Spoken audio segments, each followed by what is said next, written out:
তো নামাজও পড়ে না।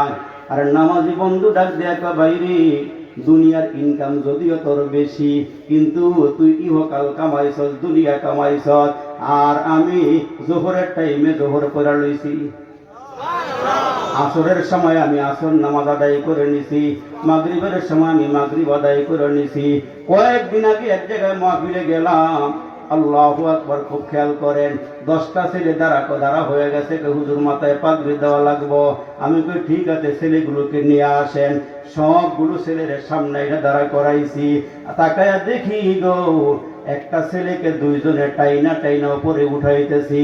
আমি আর খেয়াল করি নাই, ছেলেকে উঠাইয়া কাতার বন্দি করে দাঁড়া করে দিল। সবাই তাকায় রয়েছে আপনাদের দিকে, আর ওই ছেলেটা একটু বেকা হইয়া রয়েছি। আমি হাবেশা হুজুরকে জিগাইলাম, ভাই সবগুলো ছেলে সোজা হয়ে দাঁড়াইছি, এই ছেলেটা কেন বাঁকা হয়ে রয়েছে? কয় হুজুর, ছেলেটা অন্ধ। ও হুজুর, ছেলেটা চোখে দেখে না, কিন্তু হুজুর এই ছেলের মতন একটা ছেলে আর মাদ্রাসায় নাই। বললাম কি হয়েছে ভাই? আমার দিলটার মধ্যে একটা মশরা দেওয়া উঠছে। কি হয়েছে ভাই? হুজুর, এই ছেলেটা জামাত ছাড়া নামাজ পড়ে না, মাথায় পাগড়ি ছাড়া নামাজ পড়ে না, বন্ধ দিল সে বাড়িতে যায় না। হুজুর আরো আশ্চর্য হবেন, ছেলেটার বাবা নাই। আমি বললাম তার লেখাপড়ার অবস্থা কি? কয় হুজুর 11 মাসে সে কোরআনের হাফেজ হয়ে গেছে। এই ছেলেগুলো দ্বারা করাইয়া রে বাপ, যখন মাথায় পাগড়ি পেছারে শুরু করে দিলাম, ছেলেগুলোর নাম ঘোষণা দেয়, মাথায় পাগড়ি পেছাইয়া দেয়, বাবার নাম ঘোষণা দেয়, বাবার মাথায় একটা করে টুপি, হাতে তসবিহ লয়। যখন এই ছেলেটার নাম ঘোষণা দেয়, ছেলেটা দাঁড়াইছে, ছেলের বাবাই তো আর সামনে আসে না। আমি তাকায় দেখি রে বাপ, একজন মুরব্বী দাঁড়াইছে তার পক্ষে, হাতে তসবিহ, মাথায় টুপি। আমি বললাম, মুরব্বী আপনার পরিচয়টা কি? হুজুর আমি তার লজিং মাস্টার। হুজুর গো, আমি নিয়ত করেছি ছেলেটা যতটুকু পড়তে চাই আমি এতটুকু তারা লেখাপড়া করামু। আমি বললাম কারণ? হুজুর আশ্চর্যের কথা শোনেন, এই ছেলেটা যেই দিন থেকে আমার ঘরে লজিং খায়, আমার ঘরে আগে অসুখ বিসুখ যায় নাই। এই ছেলেটা আমার ঘরে যেদিন থেকে খানা খাওয়া শুরু করছে, ওই দিন থেকে আল্লাহর রহমতে আর কোনো অসুখ বিসুখ নাই।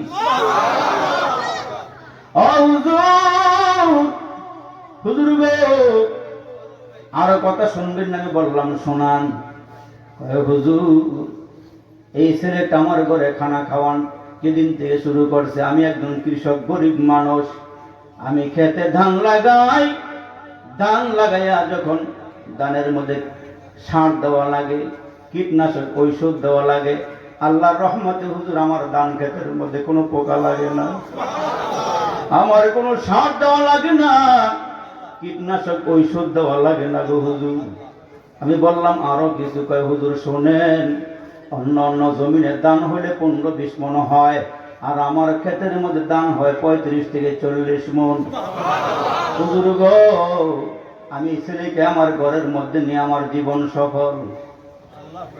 এবার আমার বাড়ি মানুষ, এই জমিনে তোমরা অনেক বানাই নাই, বাজার করো, ব্যবসা করো, চাকরি করো, এই জন্য বানাই নাই। যদি আল্লাহরে জিজ্ঞেস করি, আল্লাহ আমরা কি জন্য বানাইছেন? আল্লাহ ডাক দিয়ে কই, আফা হাসিবিতুম আন্নামা খালাকুনাকুম আবাসা, তোমাদেরকে অহেতুক বানাই নাই, অকারণে বানাই নাই, নিষ্প্রয়োজনে বানাই নাই। আল্লাহরে ডাক দিয়ে জিজ্ঞাসি, আল্লাহ কি জন্য বানাইছো? আল্লাহ ডাক দিয়ে কয়, এ আদমদিনগর এলাকার বাবাজিরা, ও সোনামিয়া বাজার এলাকার মুরব্বীরা, খুব খেয়াল করি, অল্প সময় কথা শুনবেন। আমি আল্লাহর রহমতে 10:30টার ভিতরে ইনশাল্লাহ দোয়া করে কমপ্লিট করে দিব। অল্প সময়ে স্বল্প কথা হবে। আল্লাহ ডাক দিয়ে কেউ অনার্থ অহেতুক বানাই নাই। কি জন্য বানাইছেন? আল্লাহ কয়, তোমরা তোমরা গোলামি করার জন্য বানাইছি, তোমরা আমার গোলামি করবে, তোমরা আমার দাসত্ব করবে, তোমরা আমার বন্দেগী করবে। অহেতুক বানাই নাই, ও কারণে বানাই নাই। আমার সাথে আওয়াজ দিয়ে বলেন তো বাপ, নিজের চোখ দিয়ে কি নিজের কপাল দেখা যায়নি?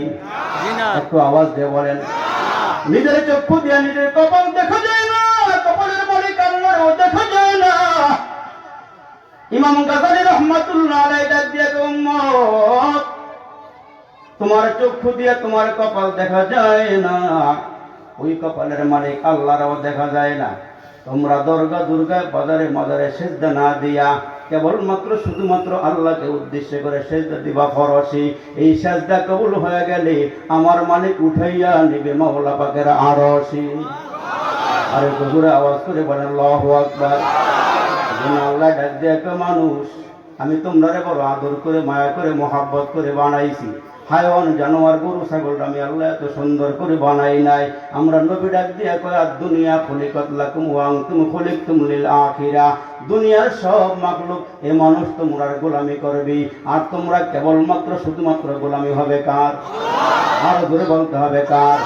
কিন্তু মাঝে মাঝে দেখা যায় আমরা লাইন ঘুরে ফেলাই, নামাজের মধ্যে গিয়া কথা কই ইয়াকা না'বুদু ওয়া ইয়াকা নাস্তাঈন। আল্লাহ কই ইবাদত করলে আমরা তোমারই ইবাদত করব, বন্দেগী করলে আমরা তোমারই বন্দেগী করব। কিন্তু শেষমেশ কিছু মানুষ এমনও পাওয়া যায়, রাস্তা দিয়ে হাঁটবার কইব কেউ ফিরে না খালি হাতে আমরার বাবার দরবারেতে। আছে না নাই? আরো জোরে বলেন আছে না নাই? একটি ছেলে দেরে বাবা, একটি ছেলে দেরি, কামাই খাইবার আশা নাই রে, আমার পরে আমার চেয়ারে বসবে কে রে। আর আমরা স্লোগান শিখাই দিই, কেউ ফিরে না খালি হাতে আল্লাহ তোমার দরবারেতে। কেউ ফিরে না খালি হাতে আল্লাহ তোমার দরবারেতে। আল্লাহ রে ডাক রে বান্দা, আল্লাহ রে ডাক, আল্লাহ রে ডাক রে বান্দা, আল্লাহ রে ডাক। আল্লাহ রে ডাকতে ডাকতে, আল্লাহ রে ডাকতে ডাকতে জীবন চলে যাক। আল্লাহ রে ডাক রে বান্দা, আল্লাহ রে ডাক। যখন তুমি ছোট্ট ছিলা, দাঁত ছিল না মুখে, তরল খাবার দিলেন আল্লাহ তোমার মায়ের বুকে। যখন তুমি ছোট্ট ছিলা, দাঁত ছিল না মুখে, তরল খাবার দিলেন আল্লাহ তোমার মায়ের বুকে। সেই আল্লাহ রে ভুইল না রে, সেই আল্লাহ রে ভুইল না রে, জীবন জাকার থাক। আল্লাহ রে ডাক রে বান্দা, আল্লাহ রে ডাক। যখন তোমার কেউ ছিল না তখন ছিলাম আমি, এখন তোমার সব হয়েছে পর হয়েছি আমি। আবার তোমার কেউ রবে না, রবে মাওলা পাক। আবার তোমার কেউ রবে না, রবে মাওলা পাক। আল্লাহ রে ডাক রে বান্দা, আল্লাহ রে ডাক। জোরে কোন আল্লাহ, আর জোরে বলেন আল্লাহ। এজন্য মুসলমান বাবাজিরা রে আমার, আল্লাহ ডাক দিয়ে কমাইয়াত্তাকিল্লাহ, ভয় করলে আমারে করো, ডরাইলে আমারে ডরাও। আসমান বানাইলো কি? জমিন বানাইলো কি? সাগর নগর পাহাড় পর্বত যা দেখি যা দেখি না, সৌরজগতে যা আছে, পাতাল পুরীতে যা আছে, এগুলো বানাইলো কি? এত বড় 7টা আসমান বানালো, একটা খুঁটিও দিল না, এই কুদরত কার? 7টা জমিন স্তরে স্তরে বিছাইলো কি? এত বড় বড় সাগর মহাসাগর বানাইলো গভীর কইরা কইরা। আল্লাহরে জিগাইছেন আল্লাহ কয় হাজার ডেজাল লাগায় মাটি কাটছেন?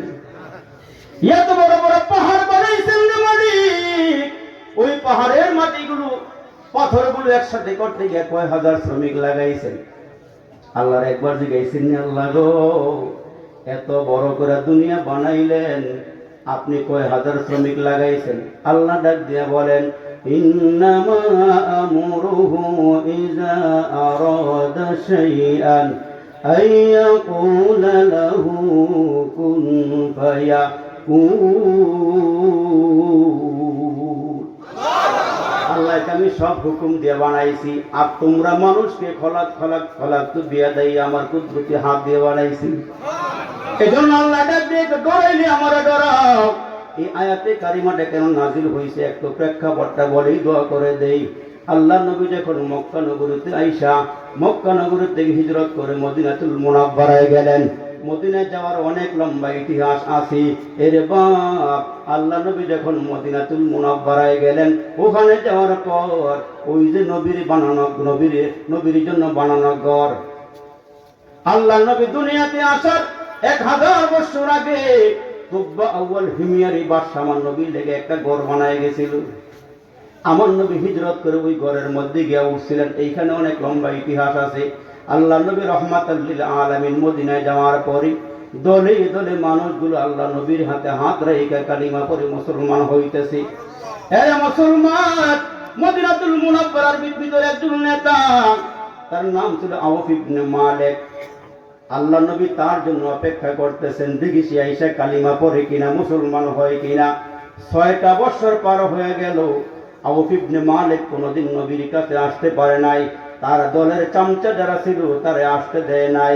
হঠাৎ করে একদিন রাতের বেলা আউফ ইবনে মালিক স্বপ্ন দেখে আমার নবী তার ঘরের দরওয়াজার সামনে দাঁড়ায়া ডাকতেছে, আউফুরি, মদিনার সব মানুষ আমার কাছে গেল, তুই কেন আমার কাছে গেলি না?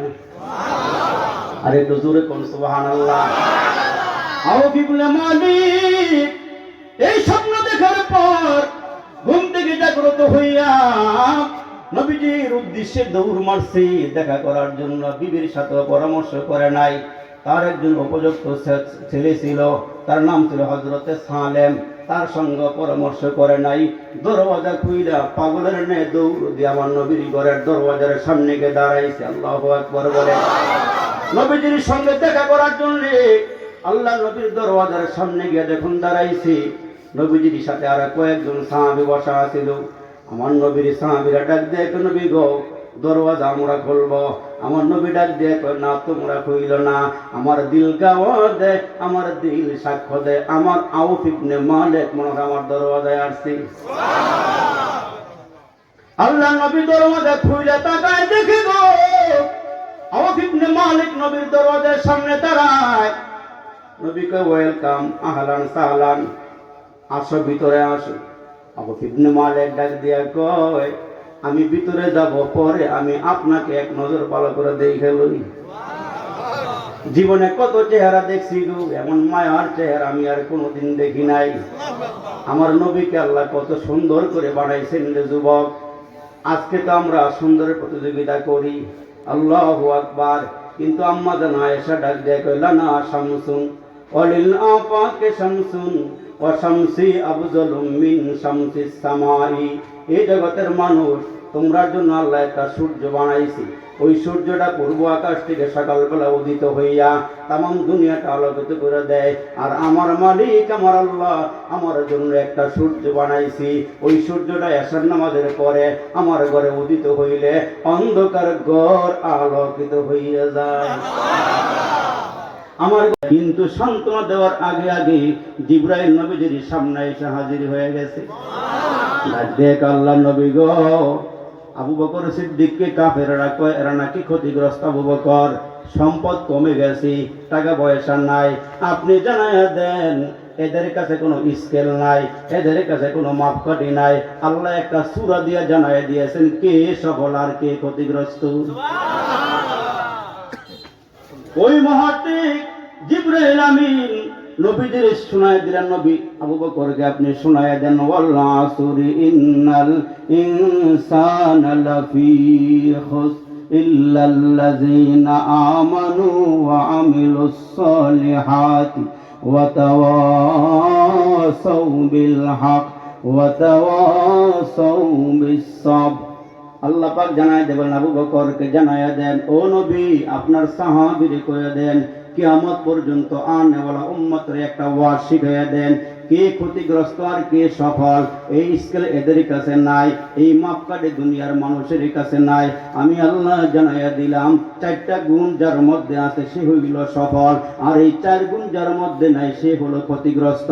ইল্লাল্লাযীনা আমানু, যারা 1 নম্বরে আল্লাহর উপর ঈমান আনে, 2 নম্বরে নেক আমল করে। আপনি যদি বিদেশে যাইতে চান আপনার পাসপোর্টও লাগবে, ভিসাও লাগবে। তাইলে পাসপোর্ট ভিসা সহকারে যে দেশে যাইবেন সাদরে গ্রহণ করবি। আল্লাহ জানাই দিয়েছেন, ও মুমিন মুত্তাকি বান্দা বান্দিরা শুনিয়া লও, ঈমান নামক পাসপোর্ট লইয়া আমল নামক বিষয় লইয়া কবরে আসো, আমার ফেরেশতারা তোমার আহলান সাহলান দিয়ে আমার জান্নাতে পৌঁছাইয়া দিব। মুসা জানাইয়া দাও, আমি আল্লাহ সম্মান রেখেছি তাকওয়ার ভিতরে।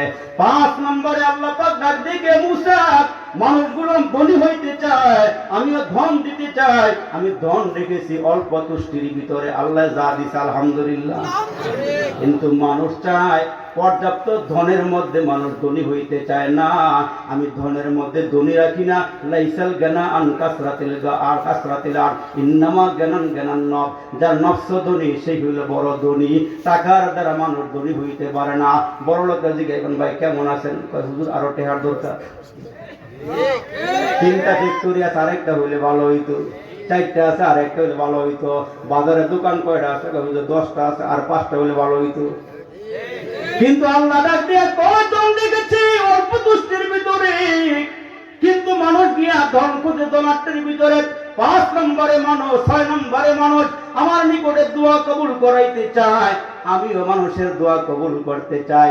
দোয়া কবুল হবে হালাল খাবারের মাধ্যমে, আর মানুষ হারাম খাইয়া দোয়া কবুল করাইতে চায়। এরা মরণ পর্যন্ত হারাম খাইয়া দোয়া করলে আমার দরবারে সেই দোয়া কবুল করাইতে পারবে না। ঠিক কিনা? জোরে কর।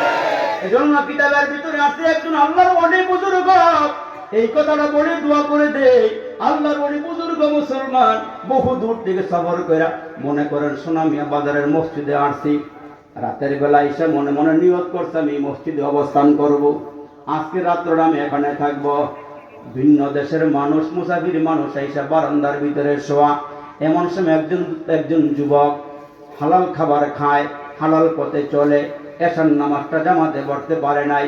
নামাজ শেষ কইরা তাকায় দেখে একজন অপরিচিত মুসাফির মুরব্বী মানুষ। কাছে গিয়া কয়, মুরব্বী গো, আপনার বাড়ি কই, ঘর কই, এইখানে কেন আসছেন?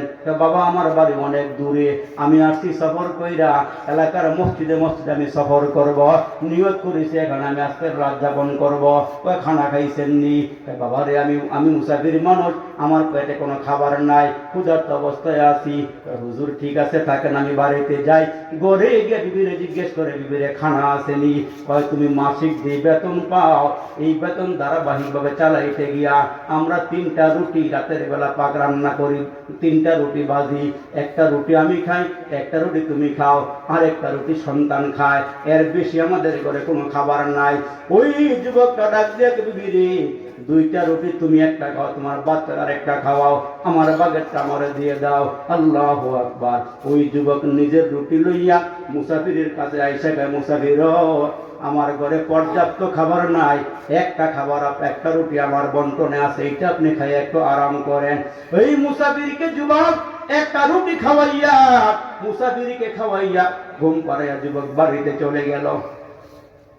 পরের দিন আবার এশার নামাজের পরে যুবক আইসা নামাজ আদায় করে দেখে মুসাফির যায় নাই। মুসাফির আজকেও আছে। আবার আইসা জিজ্ঞেস করো, ও মুসাফির মুরব্বী খানা খাইছেন নি?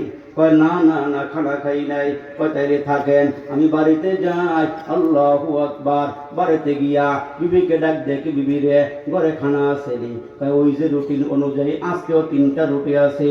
কয় স্বামী 3টা রুটি আছে। কয় তাইলে একটা কাজ করো, আজকে আমারটা আর তোমারটা এই মুরব্বীরে খাওয়াইলাই, বাচ্চারটা বাচ্চায় খাক। এখন স্বামী আর স্ত্রী পরামর্শ কইরা 2 রুটি নিয়ে মুরব্বীরে খাওয়াইয়া যুবক চলে আসছে। পরের দিন রাত্রে আবার গিয়া দেখে ওই মুসাফিরটা এখনো যায় নাই, আল্লাহর ঘরের মধ্যে আছি। ও মুসাফির আজকেও যান নাই? কয় না, আমি 3 দিন থাকবো নিয়ত করেছি। কয় খানা খাইছেন নি? কয় না, খানা খাই নাই।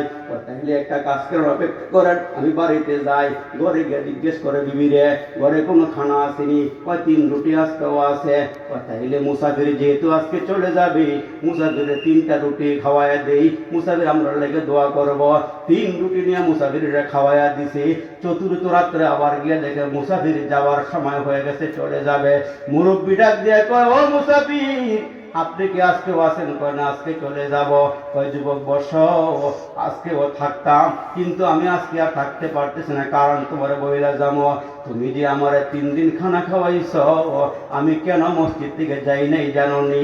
তুমি আমার একদিন একটা রুটি খাওয়াইছ, ওই রুটি খাই আমি রাতের বেলা ঘুমায় আছি, ঘুমের ঘরে নবীজির সঙ্গে আমার একবার দেখা হয়েছে। দ্বিতীয় দিন তুমি আমার 2 রুটি খাওয়াইছো, 2টা রুটি খাইয়া ঘুমায় রইছি। দ্বিতীয় রাত্রে আমি তাকায় দেখি আমার নবী 2বার আমার সঙ্গে দেখা করে গেছে। তুমি যে তৃতীয় দিন আমার 3টা রুটি খাওয়াইছো, 3বার নবীজির সঙ্গে আমার দেখা হয়ে গেছি। আর আমারে জানায় গিয়েছে, ও আল্লাহর বান্দা, ও আমার উম্মত, ওই যে যুবকটা তোমার রুটি খাওয়াইছি, তুমি যুবকের জন্য দোয়া করছো, আর ওই খাবারটা ছিল হালাল খাবার। হালাল খাবার খাওয়ার কারণে আমি তোমার দোয়া কবুল করছি, আর তোমার সাথে আমি 3 দিন আইসা দেখা করছি। এজন্য আল্লাহ ডাক দিয়ে মুসারিক, দোয়া কবুল করাইতে, দুনিয়ার সব মানুষ দোয়া কবুল করাইতে চায়, আমি দোয়া কবুল ডাকছি হালাল খাবারের মধ্যে। আর মানুষগুলো হারাম খাইয়া দোয়া কবুল করাইতে চায়, মৃত্যু পর্যন্ত হারাম খানা খাইয়া দোয়া করাইতে চাইলে সেই দোয়া আমি আল্লাহ কবুল করব না।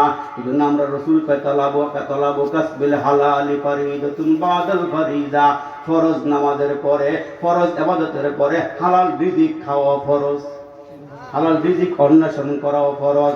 এই জন্য আল্লাহ যেন আমরা জীবনকে সফল বানায়া, সাকসেস বানায়া আল্লাহ আমাদেরকে কবরে যাওয়ার তৌফিক দান করে।